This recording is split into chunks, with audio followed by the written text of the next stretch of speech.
एक पंख चाहिए पत्रकारों के पर, आसमान ही कहीं काला तो नहीं कर दिया गया। तो किस पंख का जिक्र और किस आसमान का जिक्र एनडीटीवी की उड़ान एक सत्ता तले रेंगते हुए नजर आएगा, जिसकी ताकत से हर दिन पत्रकारिता इस देश में कुचली जा रही है।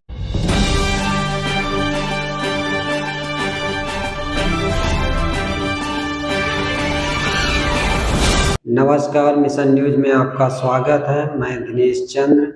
आइए सुनते हैं पुनः प्रसून वाजपेयी जी को। रवीश कुमार जी ने एनडीटीवी से इस्तीफा दिया। पुनः प्रसून वाजपेयी क्या अपनी प्रतिक्रिया दे रहे हैं, आइए सुनते हैं। दोस्तों नमस्कार। एक पंख चाहिए, उससे पहले एक आकाश, उससे पहले उड़ने का प्रयास और उससे पहले उड़ने की जरूरत। भारत का मीडिया जिस आसमान तले उड़ने की चाहत रखता है, उसमें पत्रकारों के पर क्या कतरे जा चुके हैं। वह आसमान ही कहीं काला तो नहीं कर दिया गया जिस आसमान तले उसने अपनी स्वच्छंदता को देखा, या फिर प्रयास खत्म कर दिए गए, जरूरत बांध दी गई। भारत का मीडिया, भारत का पत्रकार और शायद भारत के भीतर की सामाजिक आर्थिक परिस्थितियों के बीच घूमता हुआ उड़ता हुआ प्रोफेशनल्स की वह कतार जो धीरे धीरे गायब हो चली है, लुप्त हो चली है। जो काम करना चाहता है उसके लिए काम की जरूरत खत्म की जा रही है। जो अपने तौर पर उड़ान भरने से पहले एक प्रयास करना चाहता है, उन प्रयासों को भी सीमित किया जा रहा है। तो किस पंख का जिक्र और किस आसमान का जिक्र? यह जिक्र इसलिए क्योंकि एनडीटीवी की उड़ान खत्म हो गई, या एनडीटीवी एक नई उड़ान के साथ, एक नए आसमान तले, एक नए प्रयास के साथ एक नई जरूरत को बताएगा, जो शायद भारत की राजनीतिक सत्ता तले रेंगते हुए नजर आएगा। ये कौन सा सच है जिस वक्त भारत के प्रोफेशनल्स, चाहे वो आईएएस की कतार ही क्यों ना हो, उसमें भी बीते 8 बरस के भीतर लगभग 2 दर्जन से ज्यादा युवा आईएएस ने नौकरी इसलिए छोड़ दी क्योंकि उनकी उड़ान पर लगाम सत्ता लगाना चाहती थी। इस दौर में ना जाने कितने प्रोफेशनल्स की नौकरी चली गई, और इस कतार में भारत का मीडिया शायद अव्वल नंबर पर है। जहां लिखा हुआ मिटाया गया, जहां जो दिखाई दे रहा है उसको ढकने का प्रयास किया गया। इस दौर में सत्ता रबड़ लेकर भी तैयार थी और शायद उसकी हाथों में तलवार भी थी। कहीं यूएपीए भी लगा, कहीं जेल के शिक्षों के पीछे भी पत्रकार को जाते हुए देखा गया, कहीं राजद्रोह का मुकदमा भी ठोका गया, और इन सब के बीच हर उड़ान पर बंदिश लगा दी गई। इन परिस्थितियों के बीच क्या वाकई आज के मीडिया को राजनीतिक सत्ता की आंखों से देखने की जरूरत है, या भारत की अवस्था को मीडिया की आंखों से देखने की जरूरत है? मीडिया कोई दूसरे ग्रह का काम नहीं करता है, वो संवाद करता है। वह सत्ता पर निगरानी रखना चाहता है क्योंकि उसके सरोकार जनता से होते हैं, उसकी घुमक्कड़ी जनता के भीतर होती है, और जनता से निकले हुए संवाद और सवाल उसके दिलों को छूते हैं, उसकी कलम को छूते हैं, और रोशनाई सहित उसके संवाद में वो तब्दील हो जाते हैं। लेकिन ऐसी कौन सी स्थिति भारत के भीतर धीरे धीरे समाती चली जा रही है, जहां पर हर उड़ान पर बंदिश है, आसमान सफेद नीला दिखाई ना दे, इसको रंगने का प्रयास है, और प्रयास और जरूरत खत्म की जा रही है। आज कुछ कच्चे चिट्ठे के साथ हम आपके साथ इसलिए मौजूद हैं। सवाल रवीश कुमार के एक घोंसले का नहीं है। हौसला तो बरकरार है, और शायद इस देश के भीतर में बीते 4 बरस के अंदर 400 से ज्यादा पत्रकारों की जो नौकरियां चली गई, उसकी वजह सिर्फ संस्थान भर नहीं है, बल्कि डूबती हुई भारत की अर्थव्यवस्था है।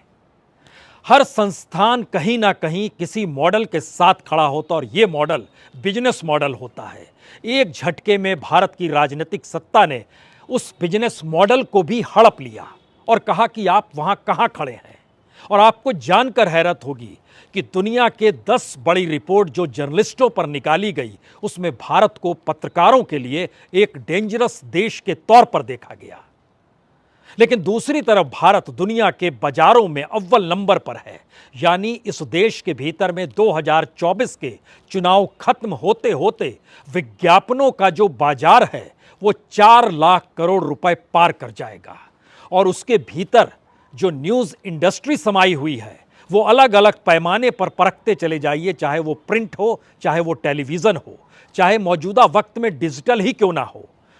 उसके भीतर का नेटवर्थ भी और इन्वेस्टमेंट भी शायद इससे पहले के 50 वर्षों पर भी भारी पड़ रहा है, क्योंकि भारत एक बाजार में तब्दील कर दिया गया है।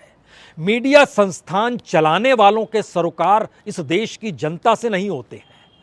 वह अपने रिपोर्टरों के जरिए, अपने एंकरों के जरिए, अपने यहाँ काम करने वाले उन लोगों के जरिए जो कहीं ना कहीं कलम से लिखते हैं, कहीं ना कहीं कैमरे के सामने आकर बताने का प्रयास करते हैं और सवाल करते हैं सरकार से। लेकिन सरकार ने चीज़ें उलट दी, कहा कि सवाल भी हमारे होंगे, जवाब तो कोई नहीं देगा और निगरानी भी हम ही करेंगे। दिल्ली के भीतर ही तमाम न्यूज़ चैनलों पर निगरानी करने के लिए जो बजट निर्धारित है और जितनी बड़ी तादाद में युवाओं को भर्ती किया गया कि हम आपको नौकरी दे रहे हैं कि तमाम न्यूज़ चैनलों पर आप निगरानी करें।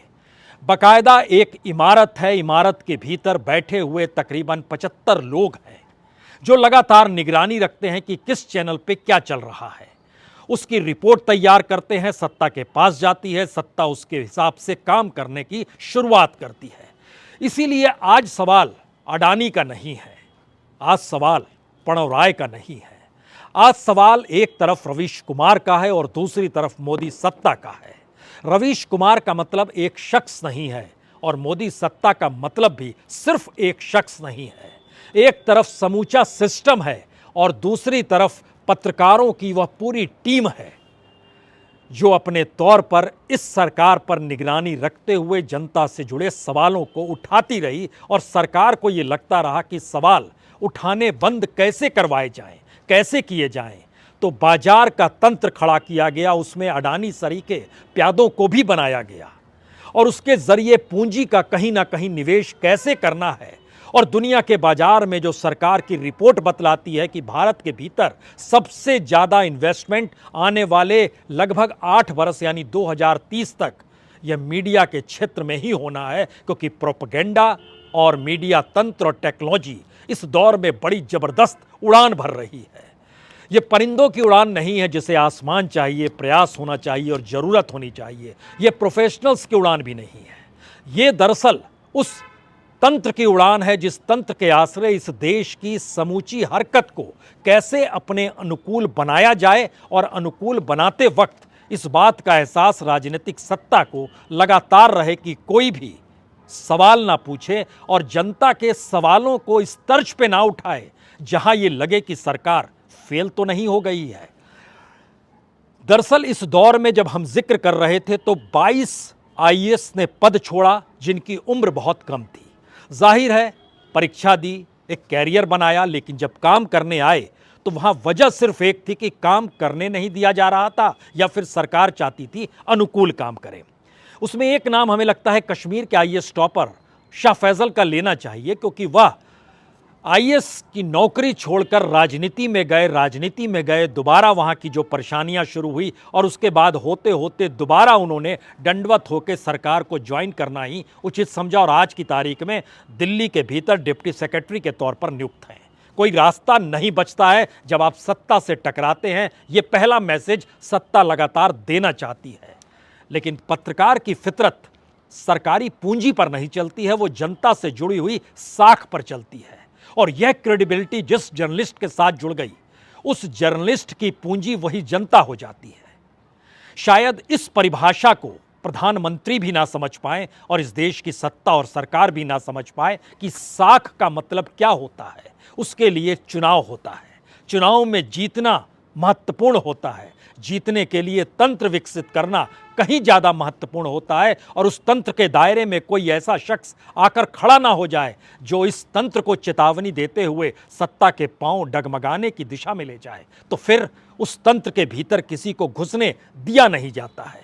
शायद इसीलिए सुप्रीम कोर्ट का एक तंत्र है जो इस देश के टैक्स पेयर के पैसे से चलता है। शायद इस देश के भीतर चुनाव आयोग का एक तंत्र है जो इस देश के सरकारी पैसे यानी टैक्स पेयर के पैसे से चलता है। इस देश के भीतर में जितने भी कॉन्स्टिट्यूशनल इंस्टीट्यूशन हैं, वो सीबीआई हो, वह इनकम टैक्स का डिपार्टमेंट हो, वह ईडी क्यों ना हो, वह सीएजी क्यों ना हो, सब इस देश के टैक्स पेयर के पैसे से चलते हैं। लेकिन जब पत्रकार काम करता है तो वो सरकार से पैसा नहीं मांगता है, टैक्स पेयर का पैसा नहीं मांगता है, बल्कि वह अपने हुनर के साथ अपनी क्रेडिबिलिटी को डेवलप करता है।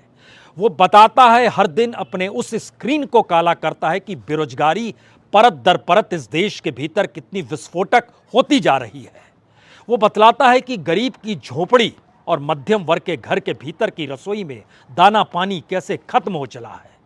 और ये बातें सत्ता को मंजूर नहीं है, क्योंकि सत्ता का एक अपना प्रोपेगेंडा होता है, सत्ता का एक अपना तंत्र होता है, और उस तंत्र पर खर्च अगर औसत निकालिएगा बीते 1 बरस के भीतर, बीते 8 सालों में कितना खर्च हुआ, तो 1125 करोड़ रुपए हर साल सिर्फ विज्ञापनों पर खर्च हुए। यह वह विज्ञापन है जो सरकारी फाइलों से निकले हैं। इसके अलावे तकरीबन 5000 करोड़ का विज्ञापन जो टेलीविजन मीडिया और प्रिंट मीडिया और डिजिटल मीडिया के दरवाजे पर उनके हिसाब से दस्तक देता है, जो उनके अनुकूल शब्दों को कहें, जहां पर सवाल नहीं हो बल्कि पीठ ठोकते हुए लोकतंत्र के राग में समेटते हुए संविधान जिंदा रखने का सरकार को तमगा दिया जाना हो। ऐसी परिस्थिति में इस देश का मीडिया चल रहा है। लेकिन इन पन्नों को जब पलटेंगे तो आपको एक शून्यता इसलिए दिखाई देगी कि इस दौर में सरकार ने कहा हम रेड कारपेट हटा रहे हैं। 3000 से ज्यादा कानून हमने खत्म कर दिए, मीडिया ने पीठ ठोक डाली। इस दौर में बताया गया हम कितने नए कानून लेकर आए हैं जो विकास की दिशा में ले आएंगे, वह आईबीसी भी है और वो एनसीएलटी भी है। इस दौर में कितनों ने खुद को दिवालिया इसलिए घोषित कर दिया क्योंकि सरकार की इकोनॉमिक पॉलिसी ने उनके धंधों को चौपट कर दिया, तो सरकार ने उन्हें भी मुआवजा देने का एक रास्ता निकाला और वो एनसीएलटी के जरिए निकला। मीडिया की पैनी नज़र इन बातों पर होनी चाहिए, और मीडिया की नज़र तो इस बात पर भी जरूर होनी चाहिए कि राजनीतिक शून्यता इस देश के भीतर कितनी बड़ी हो गई है। केदारनाथ की गुफा में प्रधानमंत्री 3 दिनों तक बैठते हैं और इस बात का जिक्र करते हैं, खामोशी के साथ देखते हैं कि चुनाव परिणाम 2019 में कैसे अनुकूल होंगे या 2017 के यूपी विधानसभा में कैसे अनुकूल होंगे। और दूसरी तरफ विरोध के स्वर क्या इस देश में कॉन्स्टिट्यूशनली निकलते हैं, संवैधानिक तौर पर निकलते हैं, समाज को परखने वाले निकलते हैं। राहुल गांधी भी तो महाकाल के मंदिर के बाहर दंडवत नजर आए। इन तस्वीरों को पास कौन करता है? इन तस्वीरों को जनता के पास ले जाने की जरूरत किसे पड़ती है? हिंदुत्व के आश्रय सॉफ्ट हिंदुत्व, हिंदुत्व के आश्रय उग्र हिंदुत्व। भारत की राजनीति और भारत का समाज क्या कम्युनल है, या भारत अपने आप में एक बाजार हो चला है और जिसे जिस रूप में लाभ मिल जाए उसी लाभ को हर कोई समेटना चाहता है? कोई वोट के जरिए, कोई प्रोफेशनलिज्म को खत्म करके, कोई बेच के, कोई सरकारी राग के साथ धुन को मिलाते हुए। कौन सी परिस्थिति है ये जिसमें सिर्फ और सिर्फ मुनाफे का राग है, पैसा पाने का राग है, रईसी के साथ रहने की सोच है, सत्ता से कोई मुश्किल ना आ जाए यह सोच है, और सत्ता अपने तौर पर मुश्किल हालात खड़ा करके अगर ये बताने निकल जाए कि दरअसल हम हैं तभी तुम राहत में हो, वह 2002 के गुजरात दंगों का जिक्र हो या इस देश के भीतर की इकोनॉमिक पॉलिसी ही क्यों ना हो। इस देश के भीतर में भीड़ तंत्र के दौर में भी क्या आपने इस आवाज को सुना कि रूल ऑफ लॉ कहां चला गया? जी नहीं। आपने उस भीड़ तंत्र के न्याय को देखा होगा, समझा होगा, परखा होगा। कमोवेश हर क्षेत्र में ऐसी ही परिस्थितियां खड़ी की जा रही हैं और ये अंदेशा धीरे धीरे गायब हो रहा है कि क्या वाकई 2024 के बाद जो होने वाला है उसकी आहट हम अभी नहीं समझ पा रहे हैं। जिस दिन एनडीटीवी को लेकर अडानी सामने आए उसी दिन तय होने लगा कि प्रणव राय का बस्ता गुल होगा। रवीश कुमार जिस एक्सट्रीम पे चले गए उसमें उन्हें छोड़ना ही होगा। इस देश के जर्नलिस्ट जो सवाल पूछते हैं उन्हें झुकना ही होगा, क्योंकि एक लंबी फहरिस्त है इस देश के भीतर में। तमाम मीडिया हाउस एक मॉडल लेकर चलते हैं जिसका नाम है बिजनेस मॉडल, और बिजनेस मॉडल में बिजनेसमैन ही खड़ा होता है। अंबानीज भी खड़े हो गए और अडानी भी खड़े हो गए, और तमाम कई अपनी इक्विटी लेकर खड़े हुए हैं जो मौजूदा वक्त में बतलाते हैं कि मीडिया उनके खिलाफ नहीं जा सकता है, क्योंकि उन्हें अपनी पूंजी लगाई हुई है और वह पूंजी कैसे बनेगी, कैसे बढ़ेगी, यह सत्ता तय करती है। तो क्या सत्ता ने चाहा जिस रूप में कॉरपोरेट को खड़ा किया, सत्ता ने जिस रूप में चाहा जिसकी नेटवर्थ बढ़े वह बढ़ गई, सत्ता ने चाहा जिस मीडिया हाउस का बिजनेस मॉडल बढ़ता चला जाए और इस देश के अनुकूल हो जाए, ऐसा हो गया। बड़ा अजीबोगरीब संयोग है।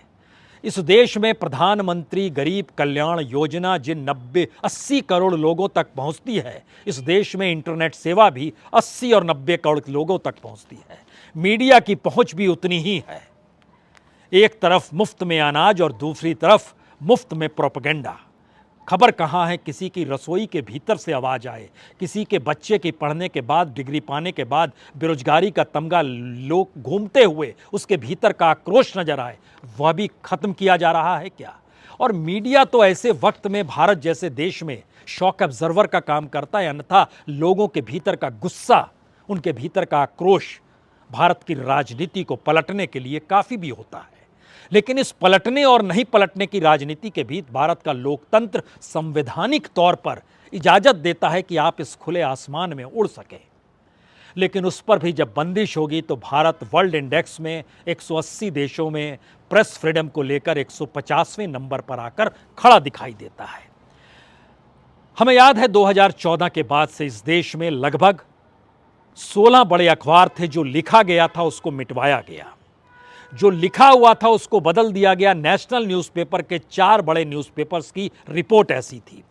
जो तस्वीर छपी उसको भी बदलने को मजबूर किया गया। दिल्ली जैसी जगह में 16 न्यूज़पेपर। जो दिखाने से रोका गया वह कोई छुपा हुआ नहीं है, सरकार नहीं सुनना चाहती है तो अपलिंकिंग सेवा भी डगमगा जाती है। यह तो हमने व्यक्तिगत और निजी तौर पर देखा। इस देश के भीतर में कितने जर्नलिस्टों पर यूएपीए लगा, किन परिस्थितियों में क्या खून बहा, क्या जेल के पीछे गए, और क्या घोंसले को छीन लेने से हौसले खत्म हो जाते हैं? शायद नहीं, क्योंकि इस देश की फितरत के भीतर लोकतंत्र समाया हुआ है। स्वतंत्रता की आस जो है ये एक उम्मीद बनकर आपसी संवाद से बनती है, सत्ता के नीतियों से नहीं बनती है। शायद सत्ता को यह शिकायत होगी कि दरअसल उसने तो नीतियां बनाई थी ये कहकर कि यही आज़ादी है, लेकिन दूसरी तरफ लोगों ने खड़े मान लिया कि दरअसल ये आज़ादी नहीं, ये सत्ता के सामने नतमस्तक होने की परिस्थितियां हैं।